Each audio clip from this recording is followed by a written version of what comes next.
racing, aviation, aerospace, and healthcare are similar. They continually push their limits in a high-risk environment. A safety net of invisible threads protects them.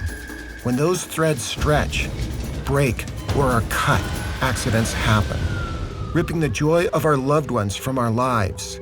I'll never forget your daughter. She's in my heart, in my dreams.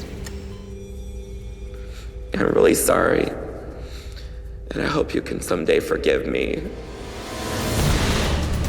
We don't have bad people. We have bad systems. The good news is we can fix them. Racing and aviation differ from healthcare because they saw great danger coming and learned hard lessons written in blood. It was their tsunami. The deaths of Formula One and NASCAR champions shocked their industries. These tragedies drove them to innovate new safety practices and designs. The result, a dramatic drop in fatalities and harm. As airline flights increased, the industry predicted one crash a week. Clearly unsustainable. They had to change. The miracle landing on the Hudson is a testimony both to visible heroism and an invisible safety net. We have plenty of evidence to tell us that our hospitals and healthcare delivery is not safe enough. And what we're really looking for is leadership to make that happen. I'm Dr. Charles Denham, chairman of TMIT, a global healthcare research organization. This documentary is about you, your family, your hospital. A danger wave is upon us. But the good news is that tomorrow's heroes in healthcare are in our hospital boardrooms today. They just don't know it.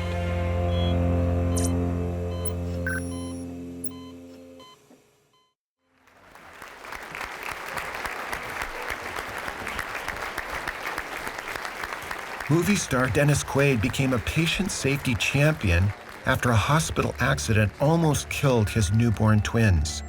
A nurse unintentionally gave our children 1,000 times the dosage of a dangerous blood thinner called heparin. And our babies could have died that night. I'm pleased to report that the twins are doing fine. I firmly believe that this was due to a lot of praying by a lot of people who heard about our twins' plight in the media. Through these precious children and their story was the opportunity to turn lemons into lemonade by helping prevent something similar happening to someone else's kids or loved ones. 100,000 deaths occur each year in this country due to healthcare harm. Now that's the equivalent of more than 10 747 jumbo jets going down each and every week. And when you add infections into the mix that people get in hospitals, it doubles that number. That means that now 20 jumbo jets are going down a week, making healthcare harm the third leading cause of death in America. A global danger wave of harm and waste can bring down even our most powerful nations. We can't ignore the warnings, and we must learn from other industries.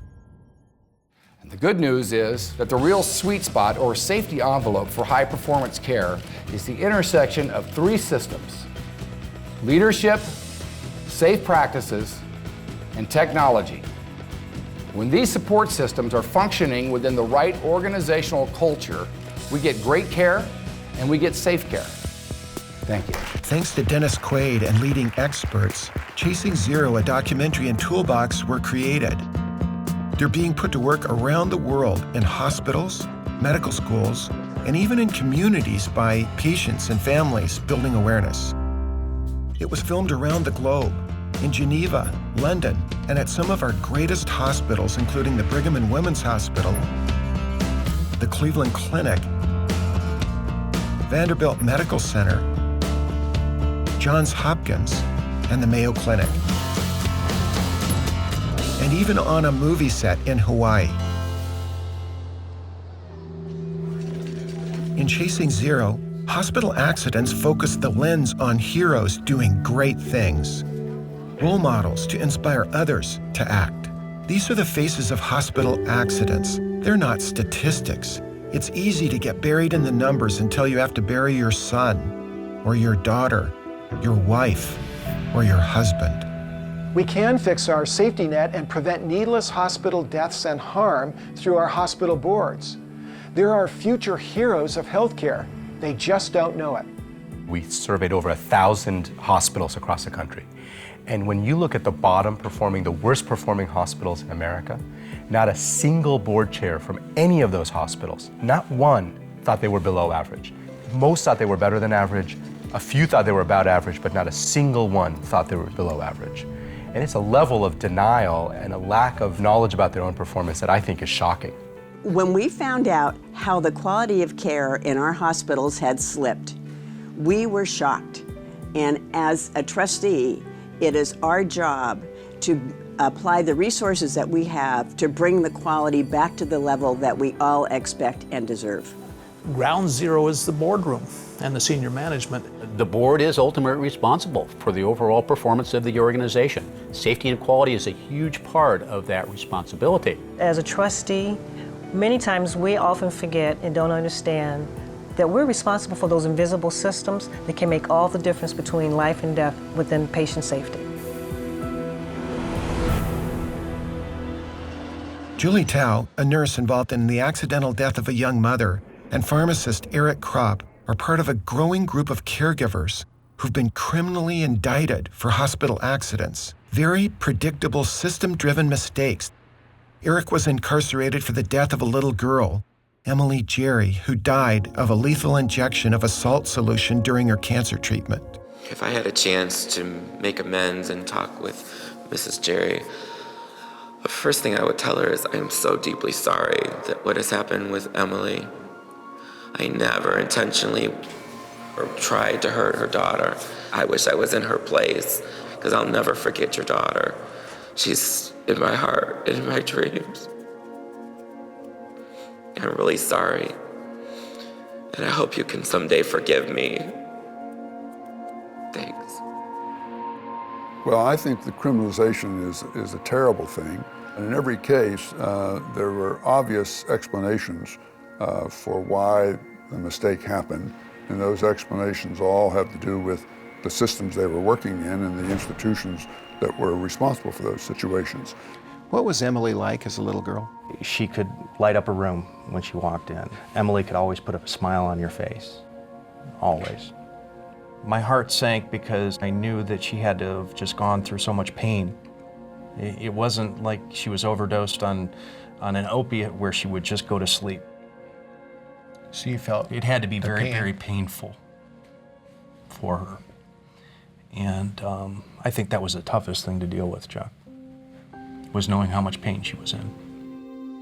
Careful research has shown that about 95% of all harm to patients, all patient injuries, happen at a systems level. Only about 5% is human error.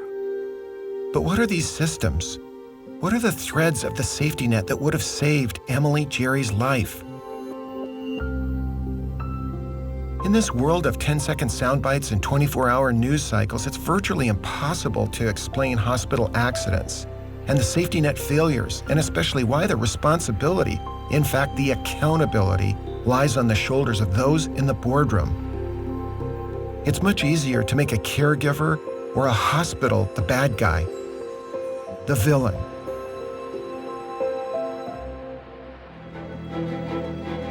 In interviews after the premiere of Chasing Zero, it was very hard to address the cause, that it's not bad people, it's bad systems. Is it all right to send a message out through Dennis and you that you've got to be very skeptical of every doctor and every nurse? You don't want to get in the way of what they're doing, but you just can't take their word for it anymore, can you? Well, really, we don't have bad people, we have bad systems. The complexity of care has gotten so great that they're doing a magnificent job, and that's what's so great about Dennis being inside the system now and understanding good people but bad systems. Dennis Quaid and Dr. Denham, thank you very much. We appreciate your being on the show. Guys, thanks a lot. We appreciate it. We could not get the message across in just a few seconds. TV producers, consumers, and even hospital executives and boards glaze over and think we're speaking jargon.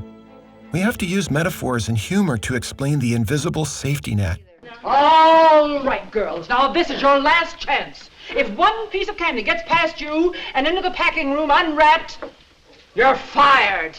Yes, ma'am. Let her roll!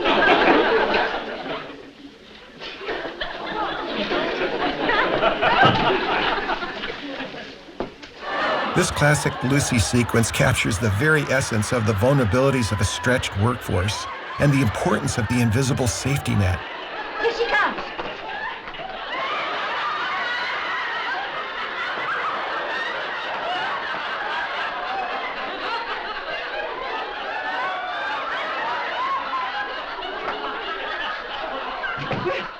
Fine, you're doing splendidly. Speed it up a little! Nurses cringe when they see this manager. It sounds all too familiar. But when we stretch the limits of our workforce, we lose a lot more than just chocolates.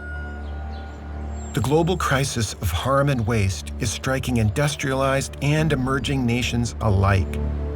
If any of you were admitted to hospital tomorrow in any of the countries of the world, in the Western Europe, in North America, in Australia, your chances of being subjected to an error in your care would be something like 1 in 10. Your chances of dying due to an error in healthcare would be 1 in 300. Compare that to air travel, where your chances of dying these days in an air crash would be something like 1 in 10 million. These countries represented around the world all have key issues, whether they're underdeveloped or whether they're developed countries. Is that a fair statement? That is a fair statement, and I think new innovations need to be globalized, not only because of the market, but also because the need of patients, and patients have the right to have access to high quality care wherever they live. And that's the reason why the help of WHO here in Geneva is so important. The crisis of harm and waste has made quality a requirement for payment by insurers. No one wants to pay for accidents anymore. This no outcome, no income tsunami is blindsiding hospitals. In a series of articles, we warned that the cost containment mantra of no margin, no mission of hospital leaders would be replaced by a market demand of no outcome, no income. We predicted hospitals would be surfers, swimmers, or sinkers. The surfers will leverage the power of the wave and build a platform and thrive. The swimmers will capsize and barely survive to watch what happens, and the sinkers will drown and wonder what happened. More than revenues are at risk. Seniors and children are the most vulnerable to healthcare harm. The waste is shocking and unsustainable. Distrust is the silent killer. A study of 600,000 staff in 1,100 hospitals is a frightening story of distrust. They're afraid to report errors while they're happening. Distrusting government, banking, and business concerns us. However, the distrust of hospital leaders by their staff spells the difference between life and death. Best-selling author Jim Collins helps leaders understand the importance of awareness and management of risk in his groundbreaking books. If you think about any great complex system, it's a challenge or launch decision in a certain way almost every day. It usually starts to be, well, we've gotten a little comfortable here, we went out and it was fine at this time, so we'll go a little further, it was fine at this time, it will go a little further. It's kind of a creeping incrementalism, and then one day the game is up. In aviation and motor racing, they saw their tsunami, their danger wave coming. The fatal crash of the much-loved Brazilian Formula One champion Ayrton Senna in San Marino, Italy, pushed the industry to improve safety. A number of changes were undertaken, both looking at the car design, but also looking at track design. They literally took this as a systems approach. When Dale Earnhardt hit the wall at 155 miles an hour, he became the 4th death in 1 year. NASCAR had broken through its safety net, and the Car of the Future program led to entirely new race car designs. Study of accidents strengthened the strands of leadership, practices, and technologies, and expanded their safety net to match the demands of speed and performance. The result? Fatalities and harm dropped dramatically.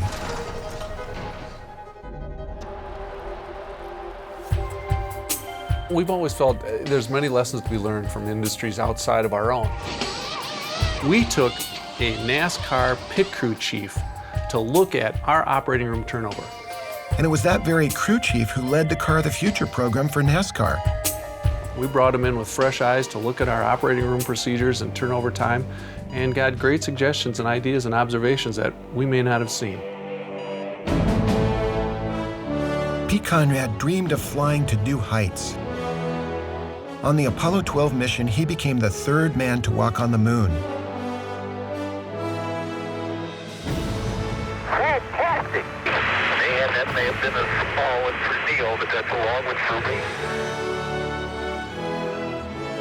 After a lifetime of pushing the limits, Pete Conrad died at a small rural hospital after a low-speed motorcycle accident. There he was, riding a bomb, 240,000 miles from Earth, and he's safe.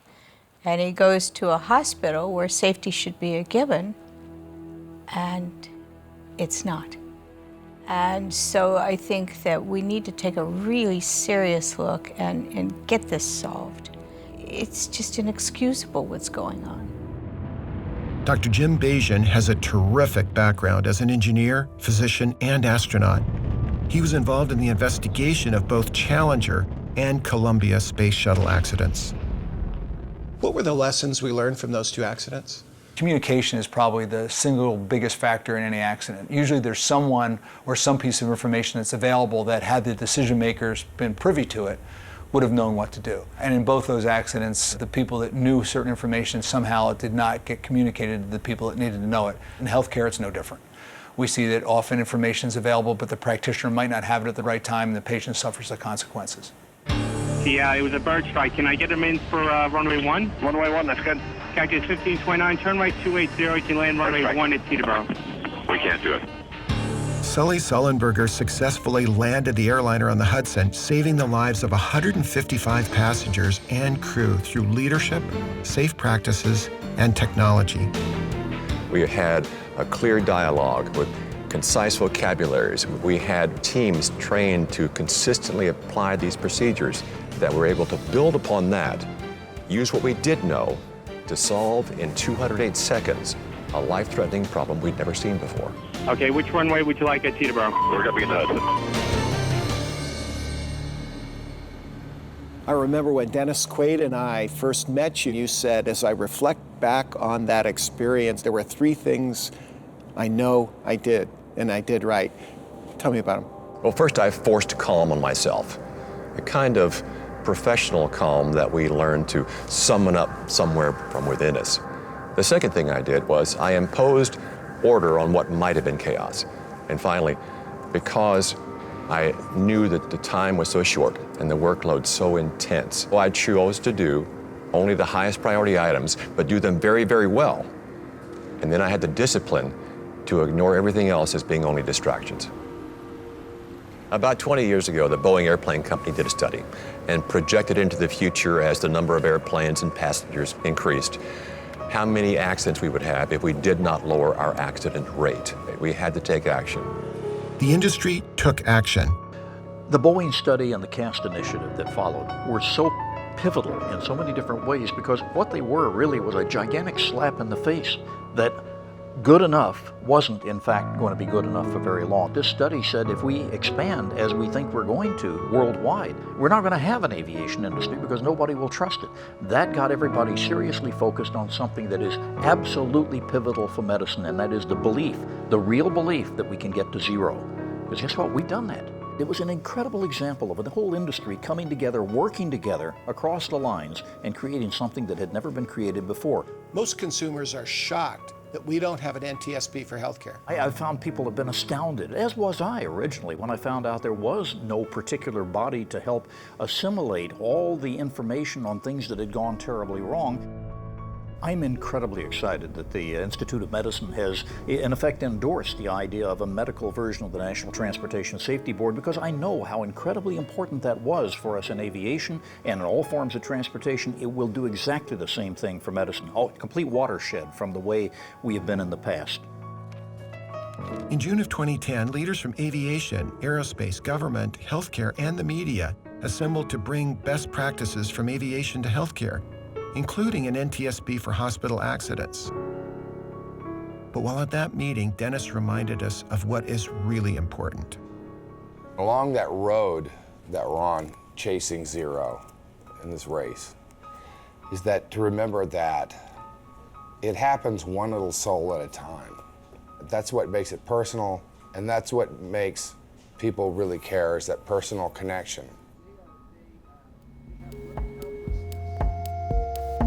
In the 80s, our research showed that high performers focused on technology, but technology alone was not enough. So in the 90s, the very best adopted safe practices enabled by technology with terrific impact. But in the following decade, the real magic was found in leadership, engaged leadership. The intersection of technology, safe practices, and leadership is the sweet spot of high performance.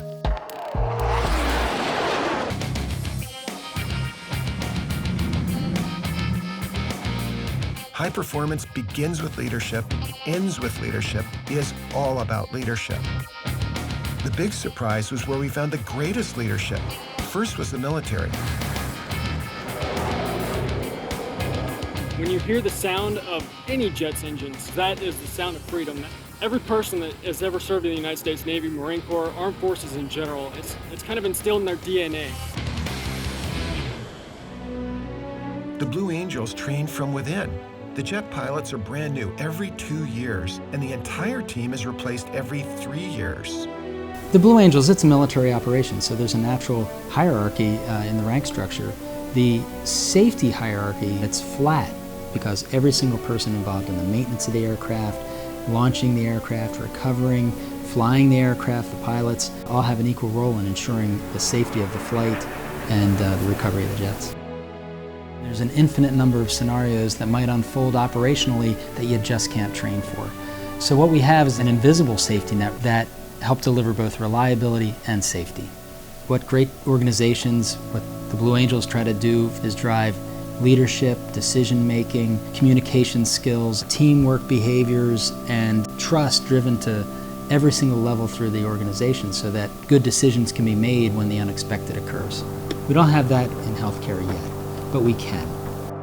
It's not only made me a better man, but it's made me a better team player. It's improved me in so many different ways, and it's immeasurable. I can't even explain it.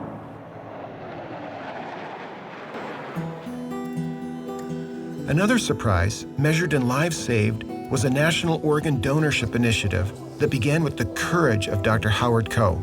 Public health has such an incredible mix of science and humanity and spirituality.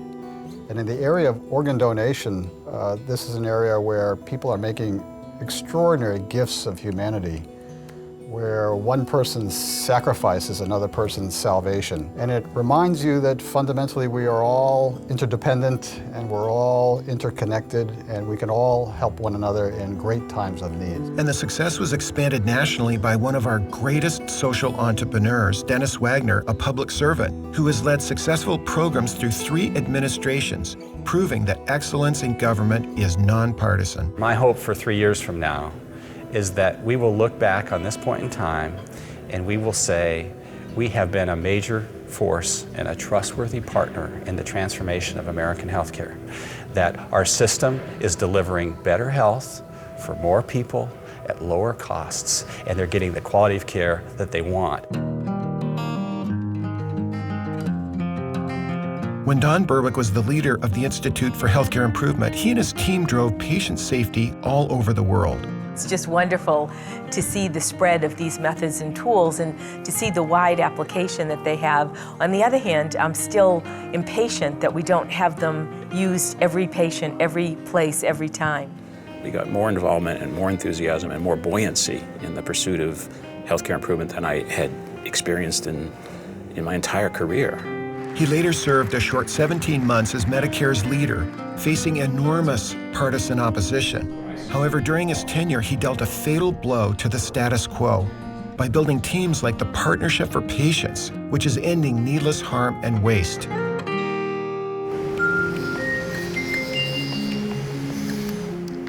The third surprise was in manufacturing. The Barry-Wehmiller Company has had extraordinary performance by any metric.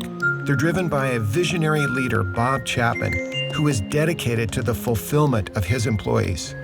When you create an environment where people can feel valued, trusted, safe, that they engage these experiences together, and we see in them things that we never thought were possible. It allows us to see the beauty in every human being, ordinary people that do extraordinary things.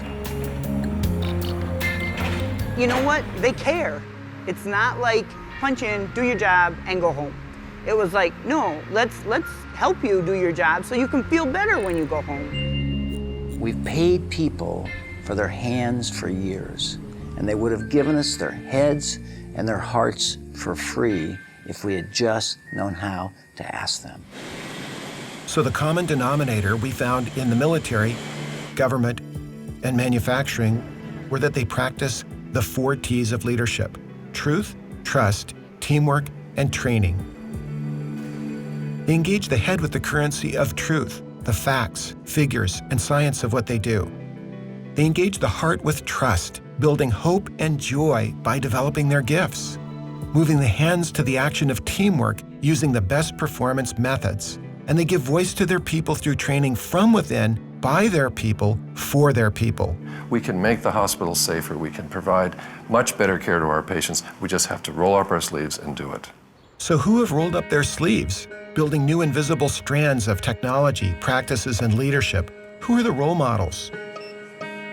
First, technology. An international superstar in patient safety and health information technology, Dr. David Bates is as passionate about patient safety as he is birdwatching.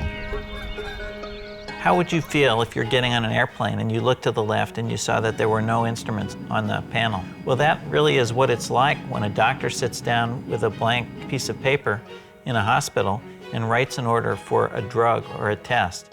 We need to computerize ordering, and that can make things substantially safer. Dr. Bates is the founder and leader of the Brigham and Women's Center for Patient Safety. His early findings using computers in healthcare redirected the entire marketplace. He is the leader of R&D at the World Health Organization and a leading researcher in sensing systems, barcoding, and computerized decision support.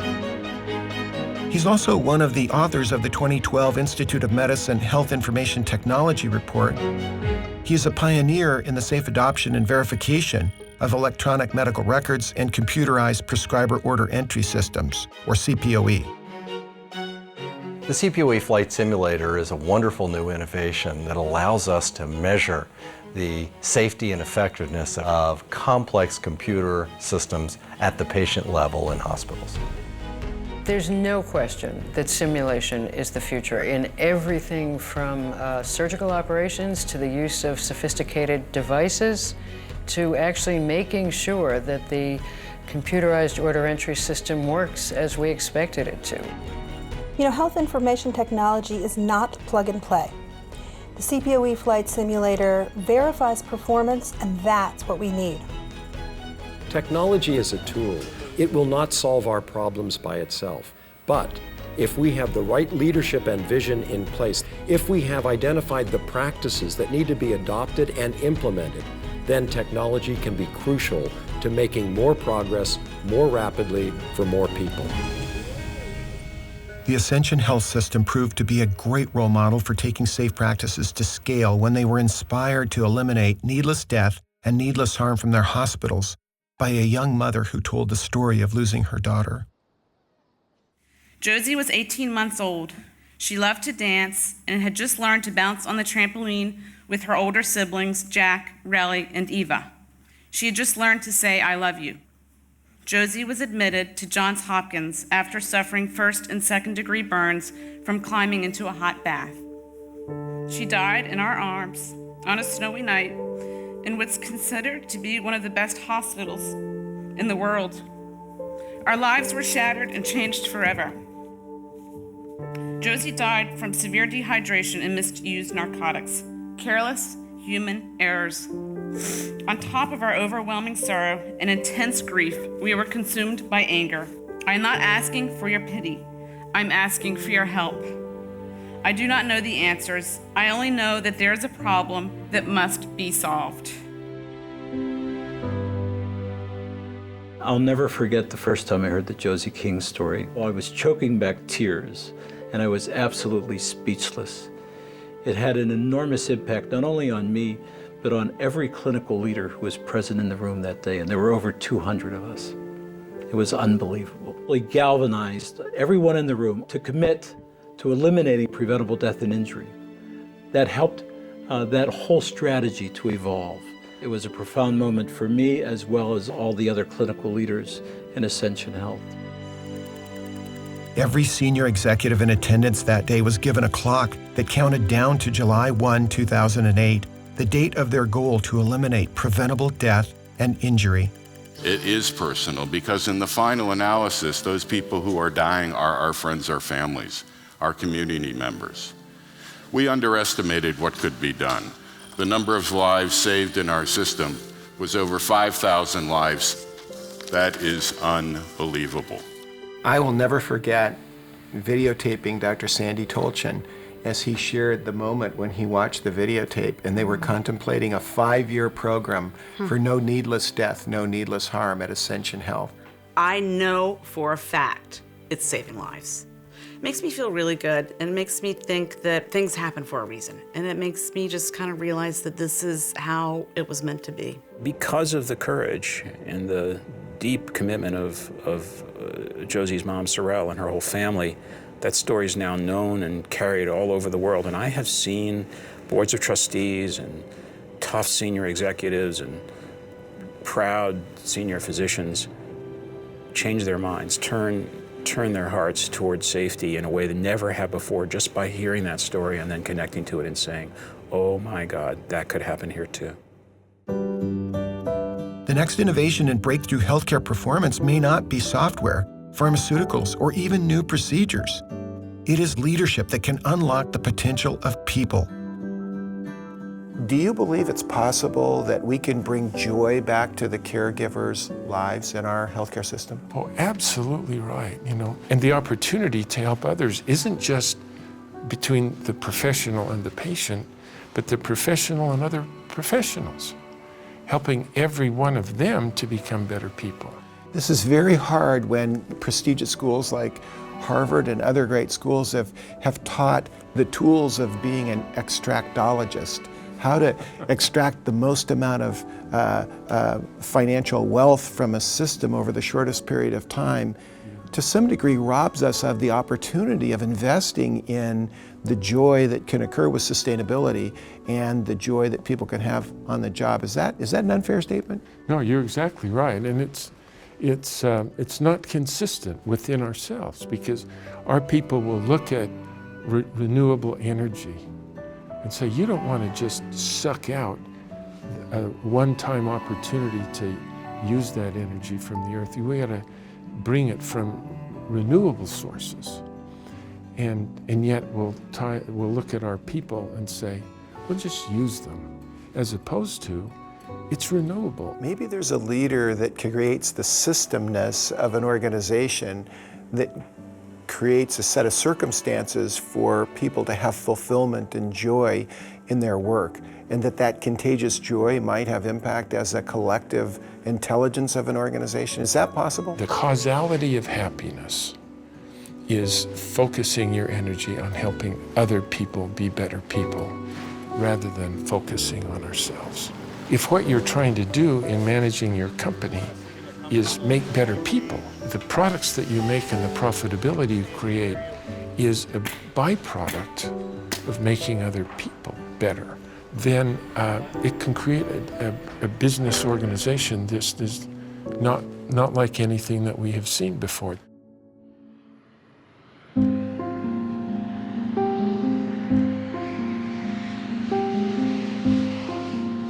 People like Bob Chapman want to bring leadership principles from other industries to healthcare, such as his vision for healthcare, loved ones caring for loved ones. Are you ready to change the world?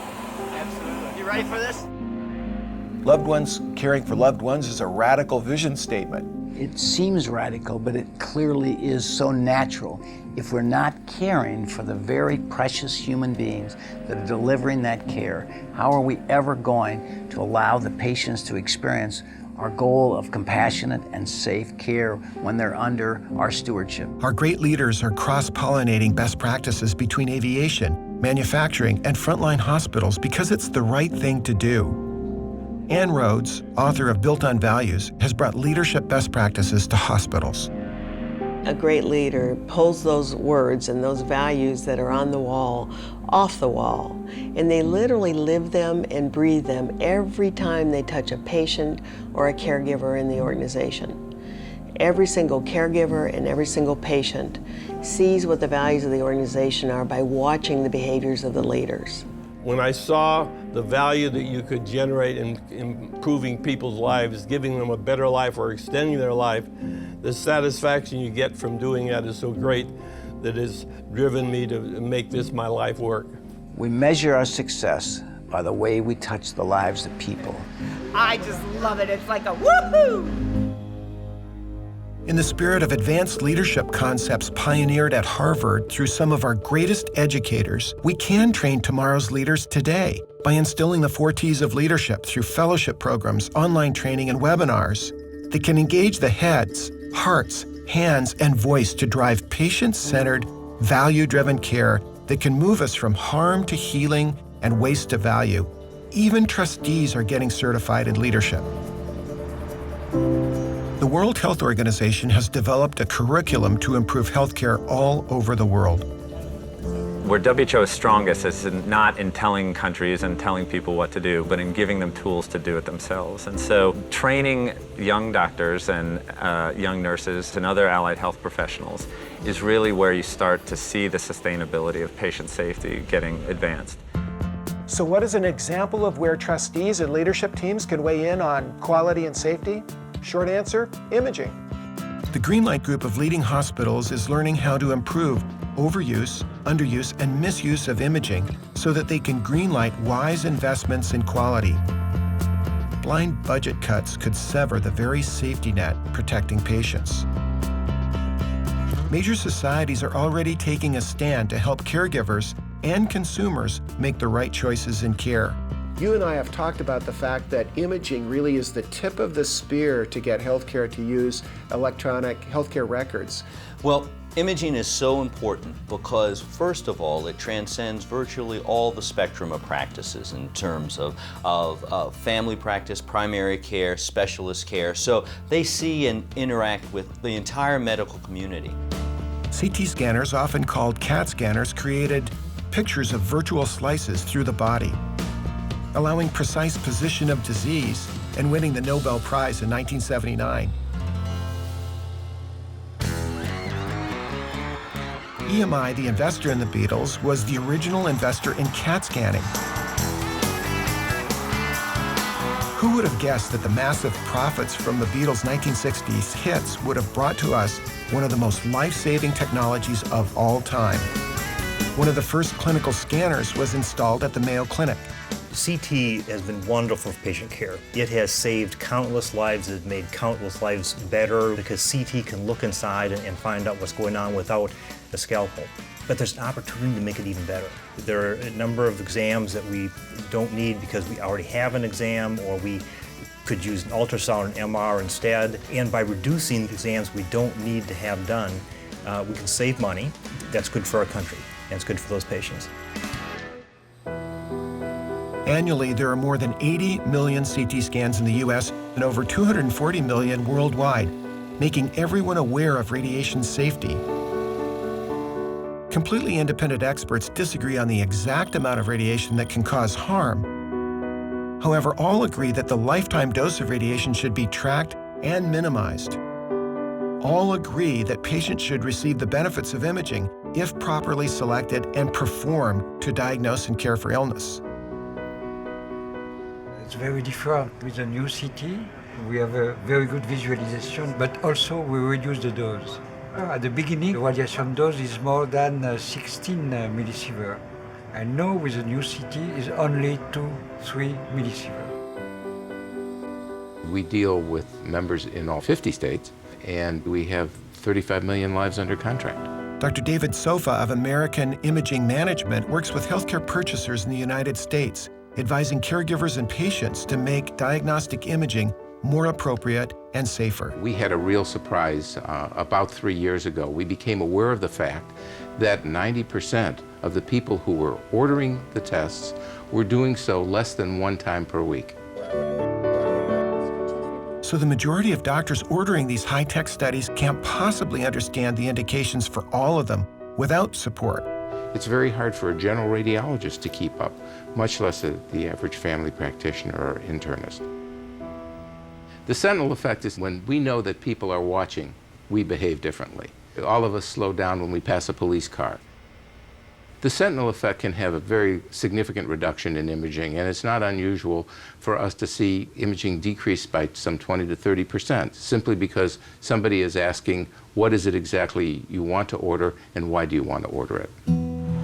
The 5 Rights of Imaging program is a free framework developed for the public with global experts that helps make sure that the right study with the right order performed the right way, generating the right report drives the right action for every single patient every day.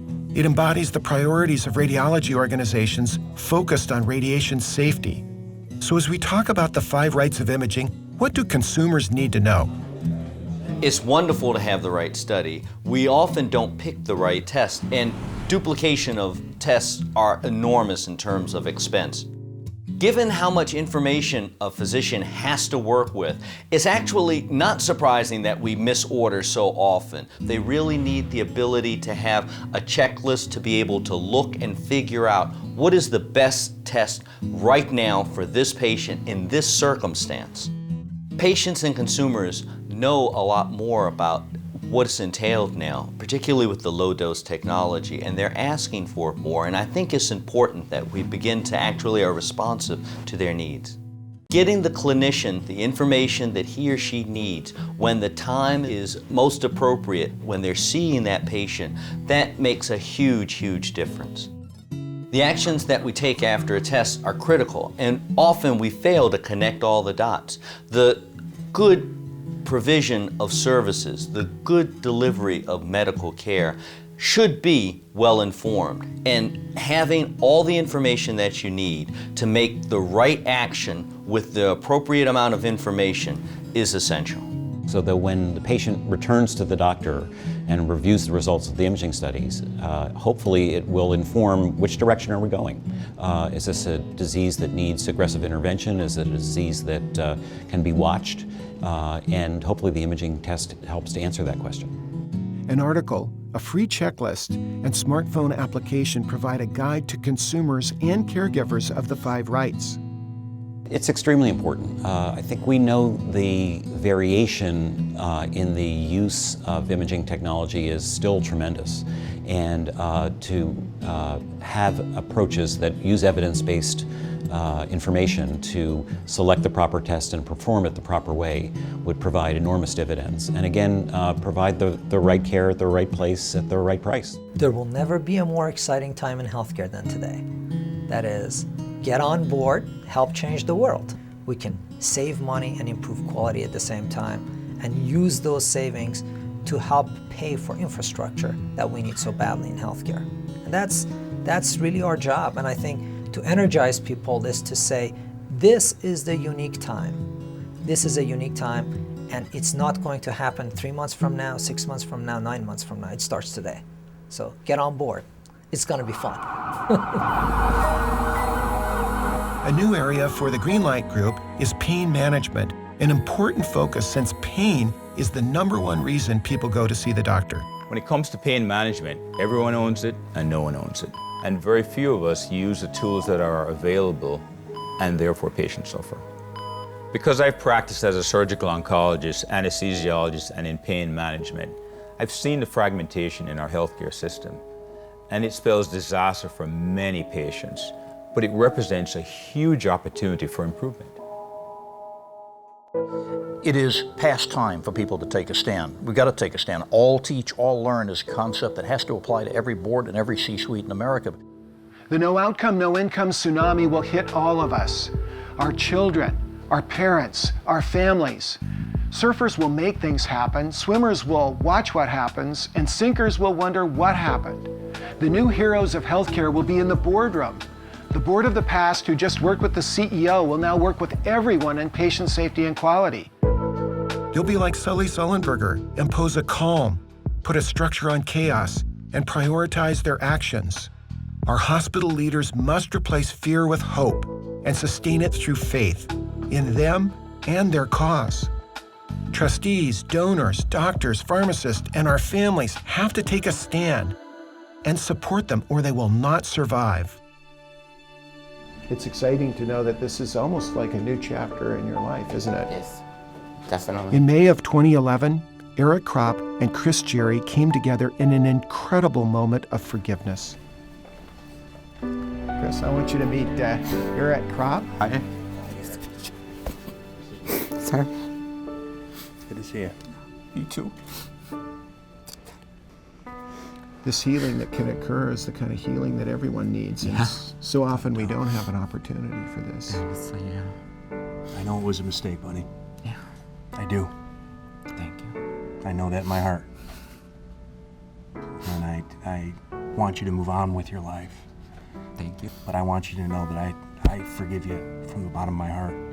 And I know that's what Emily would want me to do. Thank you. Emily wants us both to move on. Thank you. And make some good come out of this. I hope that something comes good out of this. A lot of things good will come out of it. That day, they began a journey to save lives together through Emily's story.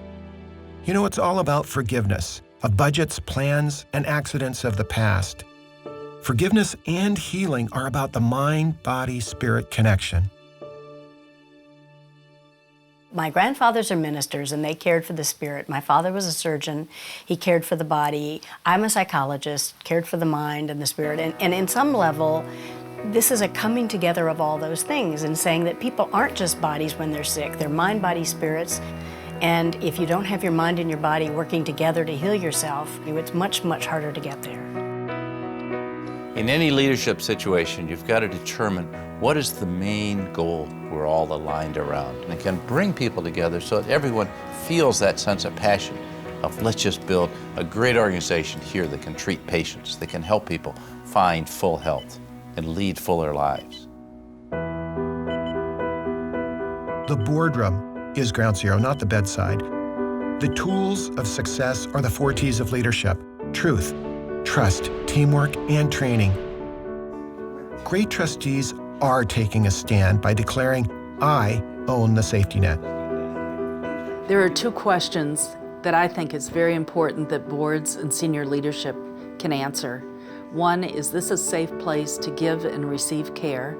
And 2, is this an environment where employees and staff can speak up and tell the truth? The follow-up question is, how do you know? If you can't answer this question, and if you don't have detection mechanisms in place, and you're not regularly monitoring and measuring these questions, you cannot improve care. Trustees are really concerned about doing a good job, and every bit of training that can be offered to us not only helps decrease our concerns, but help us better govern the hospital. We have to work a lot smarter. Our greatest CEOs are taking a stand. Not give us. Number 1, listen to the frontline people. They've got the ideas. Number 2, our job as leaders is to take away the barriers so they can implement those ideas. And number 3, it's the values that we have to demonstrate that drive the organization. Now, many CEOs ask me, how do you manage your board? And I look at them like, what are you talking about? We don't manage our board, we embrace our board. The people who are working at the bedside have brilliant and wonderful ideas as to how to really redesign the process of care. And if we look at the environments that we have, we've made them unduly complex and difficult for people to function in. If we help them to help those areas become simplified, our ability to do no harm increases remarkably. The right thing is clearly twofold. 1, we have to make a more efficient delivery system. And 2, we got to drive quality. And I don't care what the scenario is, our patients and the country win doing those 2 things. Our very greatest will embrace Bob Chapman's vision for healthcare of loved ones caring for loved ones, and deserve to ask for the heads and hearts, not just the hands. Care of the caregiver is the responsibility of the board to declare, the CEO and team to assure, and the managers to execute. We have great role models. So, simple question.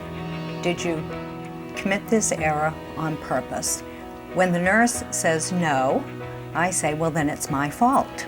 Because, of course, errors stem from system flaws.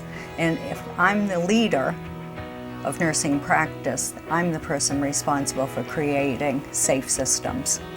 Loved ones caring for loved ones is a fabulous concept. And you know, it sounds touchy-feely, but it speaks to the core of caring for the people who give care and then improving outcomes of patients who get that care. If we don't deliver quality and safety, we will not be in the patient care business.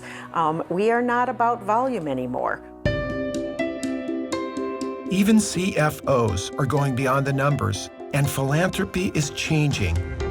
As a philanthropist myself, I believe that philanthropy today in hospitals is very, very important. The way we give is changing. And what's going to be more important now is that we support the changes that are going on in our communities and that we support programs and things that hospitals are going to be able to add.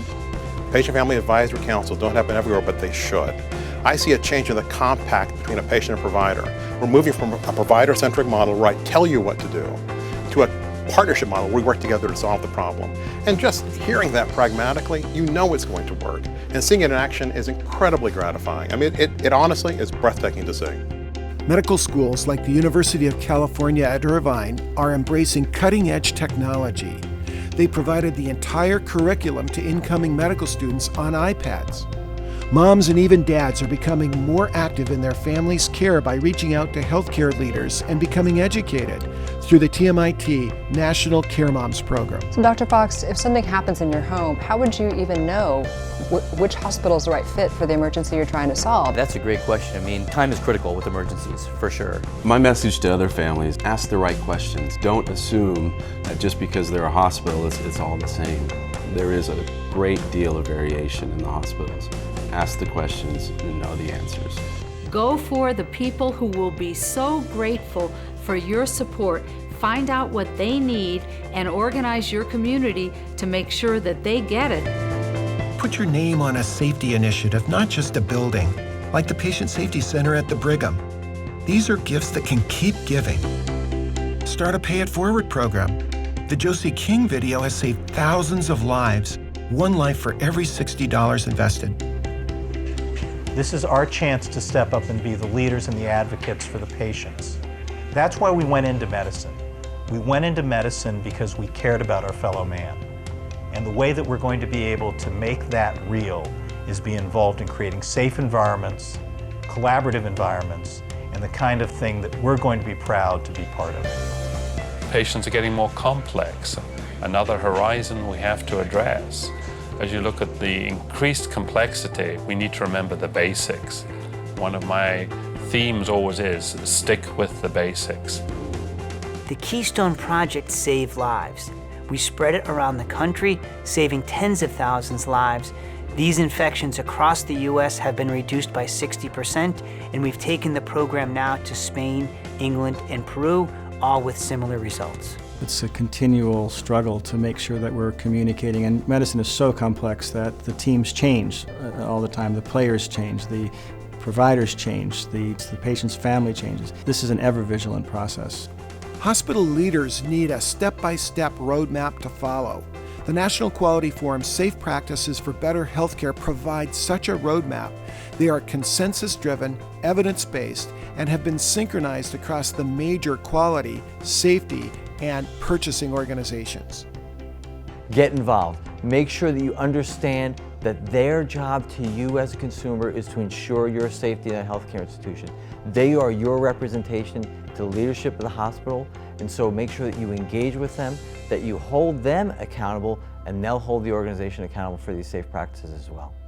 Leadership is critical. They have the ability to make things happen.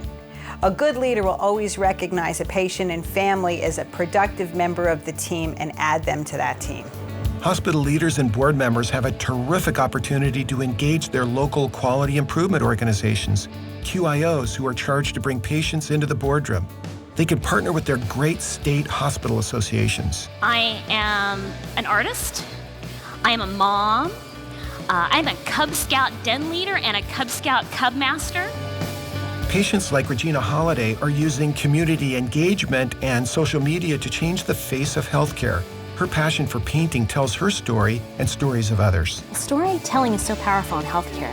There is a pool of people that can be activated to change absolutely everything within medicine. Regina was a driving force behind SpeakerLink.org, a website linking patient speakers and seekers to bring the patient voice to the boardroom and quality programs. We bring so much to the table. It's one of the most wonderful ways to come up with solutions and innovations. Great leaders listen with heart and soul. They have empathy and compassion, an attitude that's upbeat and courageous. They dare to dream big. They're effective, they're resilient. They have a sense of purpose. They have great humility and humor. They have integrity, great ideas, wild imagination, and adhere to their principles. Great hospitals are like a good surfer. They'll create a platform like a surfboard, match the speed and direction of the wave through teamwork. Their communities will leverage the power of the wave, not just to survive, but to thrive. They'll make things happen.